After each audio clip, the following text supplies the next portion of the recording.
Minsan, paulit-ulit na pagnanakaw, okay din lang. Sobra na po ang ginagawa. Iisip na lang natin.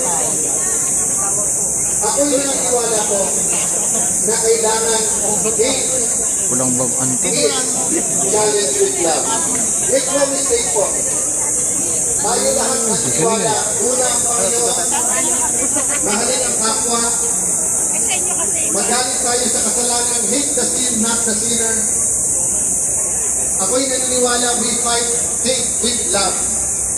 Pero ako'y naniniwala ang Diyos natin ay Diyos ng hustisya. Hindi po ba mga kababayan? Yes. Nung zona, halos isang taon na nakalipas. Malapit na po, ilang linggo na lang po zona. Ang sabi po ng ating mahal na Pangulo ay mahiya naman kayo.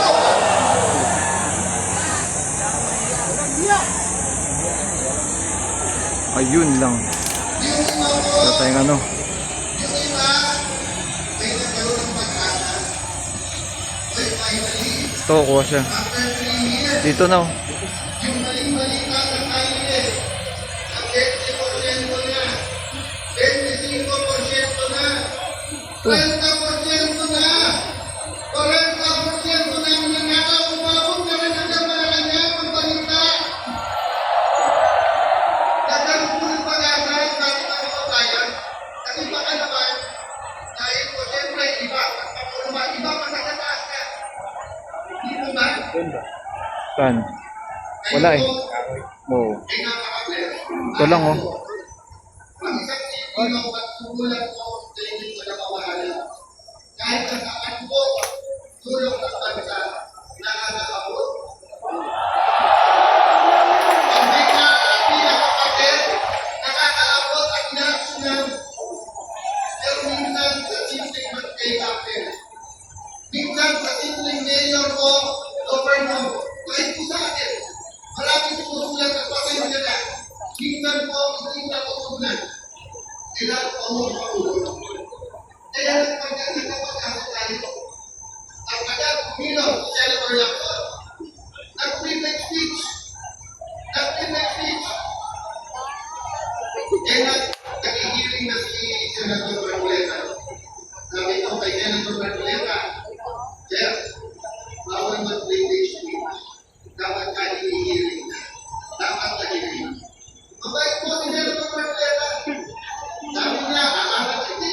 Baka naman makatulong sa akin. So nagkaisa kami sa minority na sige, kahit na bawal ang ginagawa, kung makakatulong sa bansa, kung makahanap ang pagnanakaw, kung ang kaniliman ay mabibigyan ng ilaw, okay na. Nag-speech mo siya, na-review yung mga post. Pagkatapos sinabi, 400 yung post, libo na yung post, ang daming na-post. Hindi, pinalitan si Senator Marcoleta. Nung pinalitan si Senator Marcoleta, ang mastermind ni Senator Marcoleta. Nawala na po lahat iba. Nawala ka sa departamento, nawala yung secretary, nawala yung congressman, nawala po yung napakalaking tao na kung siya po ay nagpagalaw nito lahat. Pero sabihin niyo, bakit sana bias eh? Hindi mo. Si Ombudsman Boying, Republika mismo nagsabing, meron mastermind. Sabi mo ni Ombudsman, meron mastermind. Ano po ang sabi? Ano po sabi? Isa na ba Lacson? Walang mastermind. So mga kapatid, malinaw na malinaw po na ang unang nagbigay ng pag-asa sa atin na Pangulo mismo sabi, mahiya naman kayo. Hindi na po sila nahihiya. Yes. Sa totoo lang po, kawalang hiya na ang ginagawa. February 4 po, ipwesto po namin si Senator Licanta bilang Senate President. 30 minutes before 3 o'clock, tumahimik ang Senado. Bakit po? Nagtawagan na galing sa mga taas opisina. opisina at sinabi sa mga senador, hindi na kayo makukulong, bawiin niyo lang firma niyo. Huwag po tatalikan sa dito po. Yan po ay recorded, yan po ay alam ni Jingo Estrada, yan po ay sisiwalat niya sa tamang panahon. Ang sabi ko sa akin, huwag lang si Loren, huwag lang si Loren. Hindi niyo namin tinanong bakit. Sabi ni Loren de Garda, anak ko lumanak ko. Doon ba kayo ng dahilan? Pero okay lang anak. Okay lang sinabi niya sa akin lahat. Wasis tayo ng trabaho, pero kanina, wala nang lokohan. Walang lokohan sa blood control, walang lokohan sa cancer, walang lokohan dito sa katating na impeachment. Ano po nangyari? Araw-araw, bago-bago, sabihin sila tulad ko, walang report. Tapos may report. Tapos may mastermind. Hindi kasama na. Hindi kasama si Marcos, kasama si Romualdez. Tapos, kung sinabi mo isang witness, ito yung mga sekretary. Nag-deliver. Lumabas po, di ba? Ito ka muli. O ano sabi ni Senator Lacson? Sabi niya, hindi nag-deliver, pero hindi sa Malacanang. Kasi Senator Lacson naging witness na rin. Uli! Yun po ang inalma namin. Kaya Mayo 11, tumating po si Senator Bago. Alam mo po ba, Lunes yun? Sabado, tumawag siya sa akin, sabi niya, anak, panay ko yung point na hindi na ako makakarating. Wala rin naman yung isa, ito na sasabihin ko yung sino. Sabi ko, kuya, yung isang yun, ang ako, kasi ang president. Sabi niya naman, kasi Pero okay naman, 90 pesos. naramdaman ko na hindi yung parang, may pag-asa, yung parang, boss, dapat, kasi natin, hindi mo, naramdaman ko yung sincerity, ipat na nagsaluto. Lunes na umaga, alas 10 na umaga, kumalawan. Sabi ko, sir, kung dadating ka, alam, sir, gusto ko lang malaman mo kung dadating ka. Kaya, sir, makinig ka, sabi ko, ano yung kuya? Nandito na ako, suduin mo na ako. Dapat na sa inyo, kung kayo magkakain ko ba namin? Puno na ng NBI at Senado. Ay, dalawang po, operatives na sa loob na po ng Senado na nakakalat na. Mismo po si President Cory Aquino nung nagkaroon ng kudeta. Mismo Senate President niya na si Senate President Salonga, hindi pinayagan na kunin si Senator Enrile, former Senate President Enrile sa loob. Pinayagan pa kung nag-speech muna tapos nag-surrender. Kahit na naniniwala sa panahon na yun, na walang kaso, like yung complex murder. Ngayon naman po may bagong kaso, under complex campaign donation. Umandaraman po ang pag-accept ng campaign donation. Hindi po bribery ha. Iba po yung bribery. Yung may tatak ko, may kailangan ng plata, ito.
nagkakasunugan. Inunahan mo ko sa basto. Basto ka. Ako, Krista ko, kayo tayo mga basto. O kaya, wala pang hinibro nun. Kayo ang kapanun. O kaya, akin mo kumain ko. Pero sabihin ko panahon na kailangan sabihin. Tama na. Tama na.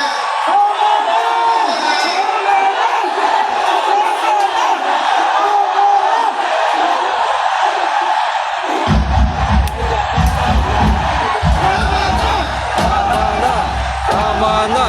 Tama na! Despite the 23, alam isang bilyong piso ang pinagkakulit. Ang kapag-road ay higit 300 milyon. Ang maintenance sa road, unang beses, 1/3 ng budget ay higit 300 milyon. Usually, 70% ng budget ay bagong budget. Bagong building. For example, 2023. Flood control at saka maintenance. Ang maintenance po, hindi pa hinihisigan ng revenue. Hindi pa rin po nakuha 2024. Wala pa rin magsabing tama na. Ito na naman ang ginawa. Hindi na rin pa mo yan. Wala pang DOH yan. Wala pang Department of Agriculture yan. Wala pang DSR yan. Wala pang LTO yan. Walang smuggling pa yan. At lalo na wala pang kita sa drone yan. Kaya kung kumating ang 25 na zona, nakuha tayo nung sinabi. Kung sinabi kaya kayo kasi ibig sabihin may nasabi sa ating mahal na Pangulo. Tama na. Oh, tama na.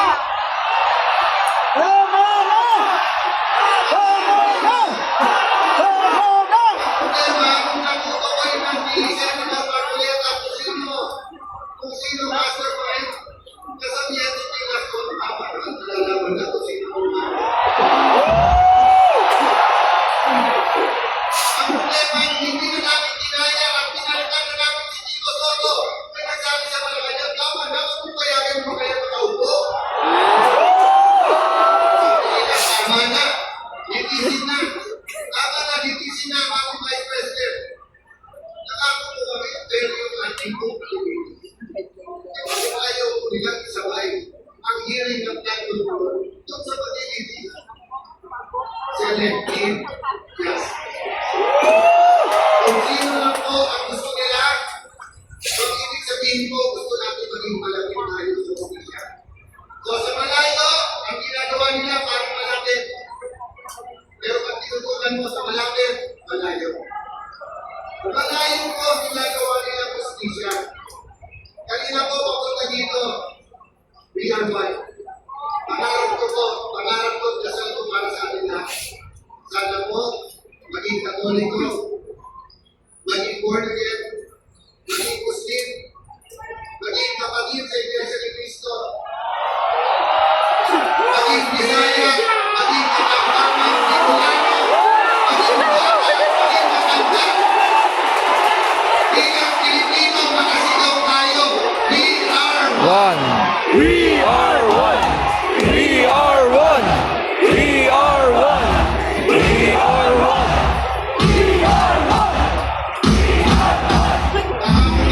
Kumayo na makulong sa Senator Marcoleta.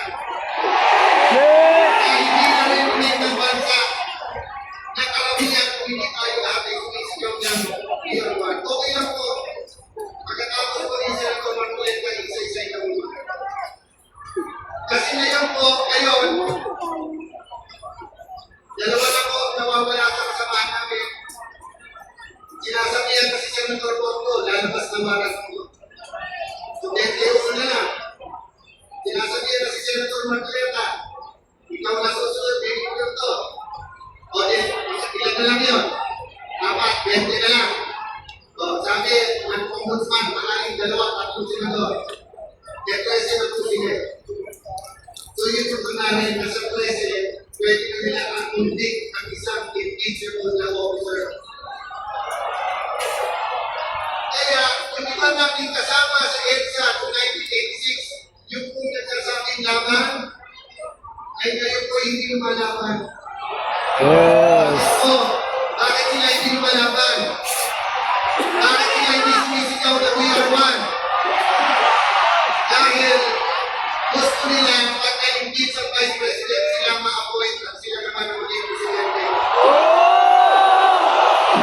Dahil, bakit naman papayag ang Pangulo na ganun magiging Presidente?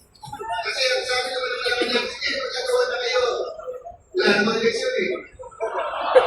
Magkakaso naman tayo. So, lahat po ito ay sa pangalan lamang ng simpleng gawain. Ang gawain ng blood control. Kung wala naman po blood control, normal po ang aming politika. Normal po, pwede natin sabihin niya naman, pero ikaw, ito, okay, ito, itim, ito, rainbow. Pwede naman po natin sabihin, magkakasama tayo eh. Pero bakit po matuluan naman ang ngayon? Dahil iniisip ko ng iba, lamunin na natin yung pagkanakaw. Pag tayo naman naging presidente, palitan natin natin yan. Hindi po mangyayari kapatid.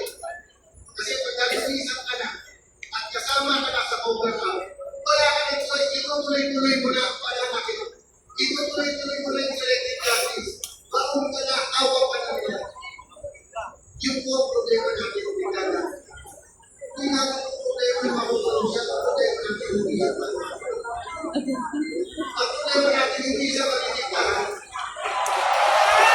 Kaya mga kapatid, sa naibigay ng mahal. At sana po, yung mga nakikinig sa ilang pamamahay, yung mga nanonood, at dasal niyo po yung nangyayari ngayon. Kung may konti kayong oras sa pamasahe, pumunta na rin po kayo dito dahil welcome po kayo. Welcome po kayong tao.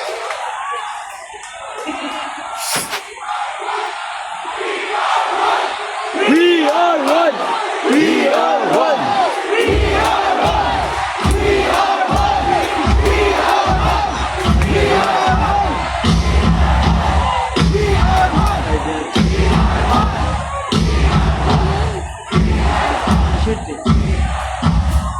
Yung mga nabasa kanina, yung mga papawisan, pag-uwi na yung t-shirt na to, lalagyan niyo. You will wash it. Dati na yung t-shirt. They want me to wash it. So, last na po to. Yung mga nakikinig ko, mas matanda, hindi ko alam kung naalala ko yung commercial na 1980s. Meron pong commercial sa TV kasi nga, mga tao, diba, dami na doon sa Manila. Marami po nagtatapos ng program. Naglabas mo ng gobyerno ng commercial ng basura at tinapos niyo. Babalik din sa inyo. So kapag ka ikaw ay public official at may decision ka at pinestyon ng tao, katulad ng ginagawa niyo ngayon, katulad ng ginawa niyo sa Malawakan ng rally, kung nanawagan kayo ng pagkakaisa, nanawagan kayo pakinggan kayo, dalawa lang po ang pwede kami ng public official. Una, mag-reflect, kung ano man makatamas. Makamasa na yung justice kayo sila. Pero dalawa, double down, ibig sabihin, yung mali, na ginawa, pipilitan nila po. So nakita na ni Senator Lacson, na nagkakalo ko rin ito yung ikinanay pa siya yung puso.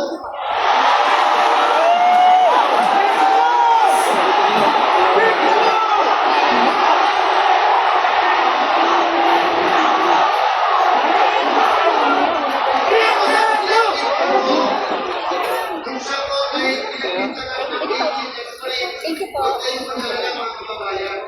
Hindi po ako, si Senator Pangilinan ng Pangilinan. Pagkatapos ng president sila, ano po,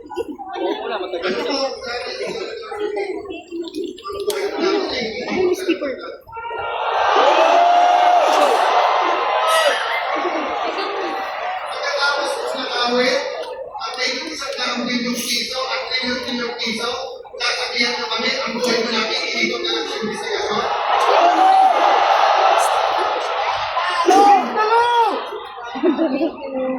Pero hindi pa ako nagkuhan kasi, huwag na tayo mag-imbestiga. Pero lahat ng magtutuloy, ikulong namin yan, di makulit, ang kulit, ikulong namin yan. Kaya po tayo dito, wala akong pupuntahan. Ito ang pinagawa natin. Mga kapatid, hindi ko pupuntahan. Okay lang, kung pagkatapos ng banner, at sinabi, mahiya na lang kayo. Kung nahihiya na lahat, hindi dapat nagrarami tayo dito para masalamat. Pero paano po ang mga paano naman mamimili? Ikaw, very good ka, ikaw, umagis ka, ikaw, mali ka. Sila na lang natuto.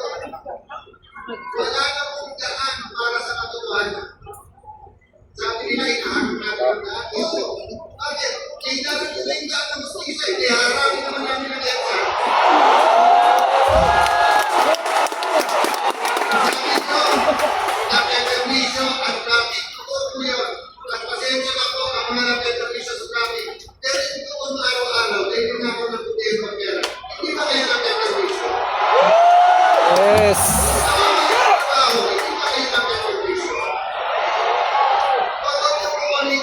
Iwan ako sa inyo mga kapatid. Huwag niyo po kaming alalahanin.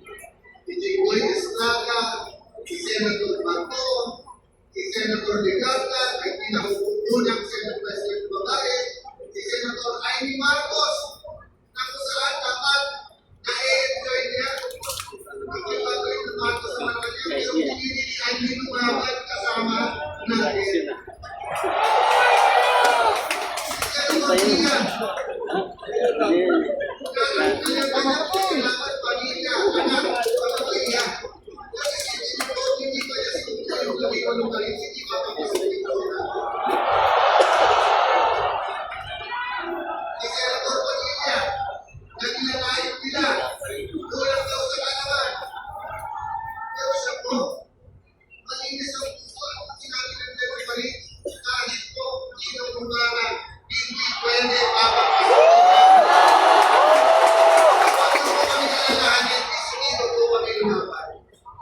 alalahanin ko po yung mga kasi kung ano tinanim natin ng 1986, kung ano tinanim natin ng 1992, kung ano tinanim natin ng 1998, EDSA 1, EDSA 2, EDSA 3 pa, nalala pa. Kung ano tinanim po natin, yan ang sabi natin, yung mga kapatid, yung inyong paninindigan today. Peaceful rally ha? Peaceful rally po. Kanina, pagkatapos sigaw yung diapan, sumisigaw po din. Wala akong tulong. Maayos lahat. Ako ng polis, mahal natin sila, ginagawa ng trabaho. Pero sabi sa konstitusyon, ang pinakamataas, hindi presidente. Ang pinakamataas sa isang demokrasi ay ang sabi nila, huwag na idamay ang Diyos. Ito nakalagay sa konstitusyon, 28 of the Almighty. Dapat po sa konstitusyon tayo yung mga Diyos. Kung mga kapatid, kung sisigaw tayo ng iyong Diyos, dati maalala ng bawat Pilipinas. Ano ba ang ating edad? Ano ba ang ating kakayanan? Ano ba ang ating trabaho? Ano ba ang ating sport? Ano ba ang ating kapansanan? Ano ba ang ating kailangan sa pagkakas? Na lahat ng Pilipino ay pwedeng sumigaw na We are one. We are one. We are one. We are one. We are one.